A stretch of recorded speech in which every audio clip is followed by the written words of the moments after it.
Okay, what if you could have a retirement fund that grows completely tax-free, that you could access tax-free, and then whatever is left over passes to your family, also tax-free? Sounds too good to be true, right? Well, that is the big promise behind a strategy some people call a laser fund. Today, we're going to break down how decades of tax law have shaped this controversial but pretty powerful financial tool, all based on a presentation by financial strategist Doug Andrew. It just feels wrong, doesn't it? How can something that's designed to pay out when you die also be a tool for retirement while you're still alive? Well, the answer, it turns out, is buried deep inside the U.S. tax code. And it's really the result of a 40-year tug of war between some very savvy financial firms and, you guessed it, the IRS. So, to get our heads around this, here's our game plan. First, we're going to define what the speaker even means by a laser fund. Then, we'll hop in the time machine back to the 1980s to see the original strategy.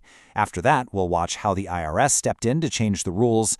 And finally, we'll jump to a brand new law from 2020 and figure out why any of this really matters today. All right, so first things first. What in the world is this laser fund that we keep talking about? Let's be clear. Laser fund is not some official thing you can buy. It's really the speaker's brand name for a very specific strategy that uses something called an indexed universal life insurance policy, or an IUL.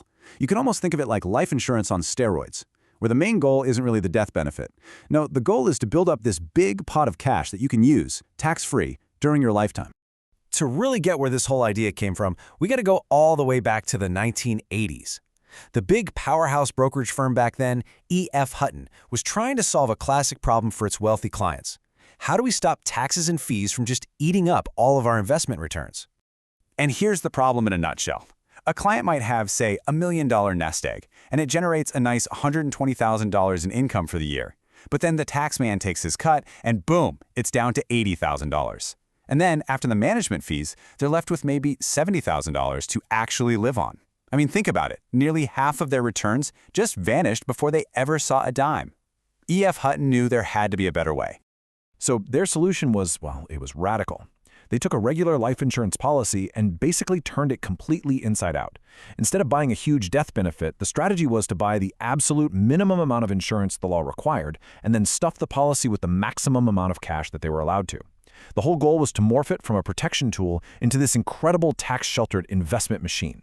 This entire strategy was built on what you could call the 3 tax-free superpowers of life insurance, all baked right into the IRS code. First, your money could grow and compound without you paying taxes on it every year. Second, you could pull money out, usually as a loan against the policy's value, without paying income tax. And third, any money left over would pass to your heirs as a death benefit, also completely income tax-free. At that time, there was literally no other financial product out there that offered that powerful trifecta. Well, as you can probably guess, this strategy worked so well it became a massive success. And anytime wealthy investors start legally avoiding that much tax, it's going to get the attention of the IRS. And that's exactly what happened. This kicked off a cat-and-mouse game that's been going on for decades. So over the next 6 years, Congress passed 3 key acts.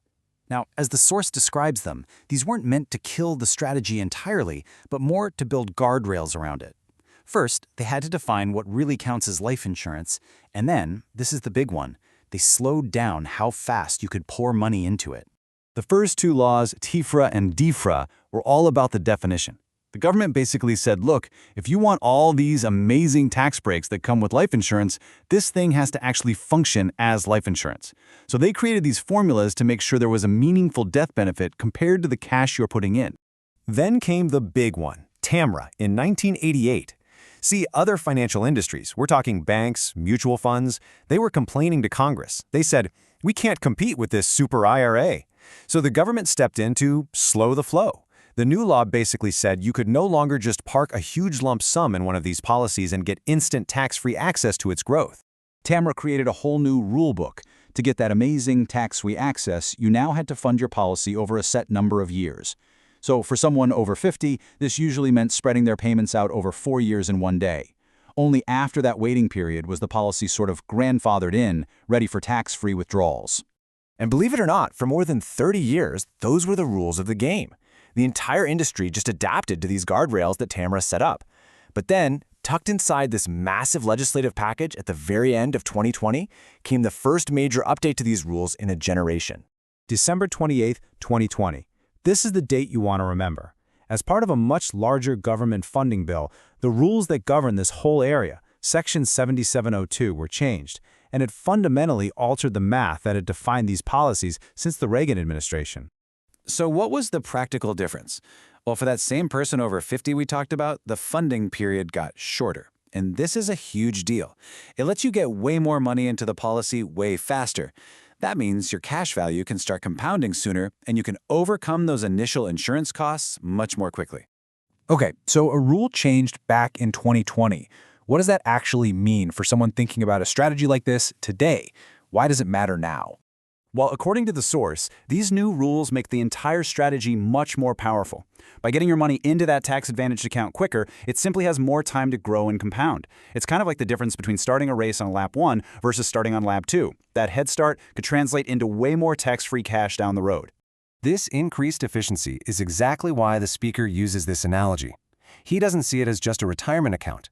He sees it as a versatile financial Swiss Army knife that you can use for a whole range of different goals. And what he means by that is that the cash value inside these policies can be pulled out for lots of different needs. The source material suggests using it as a funding source for college, or as working capital for a business, or even as just a liquid emergency fund, all while potentially keeping that tax advantage status. And that really brings us to the bigger picture here. This whole 40-year story, from E.F. Hutton's original cash cow all the way to the 2020 legal updates, it shows this constant evolution, and it's all driven by the search for tax efficiency. It leaves us with a really important question for the future. As tax laws inevitably continue to change, how will the financial tools we all rely on for retirement and for other major life goals continue to adapt?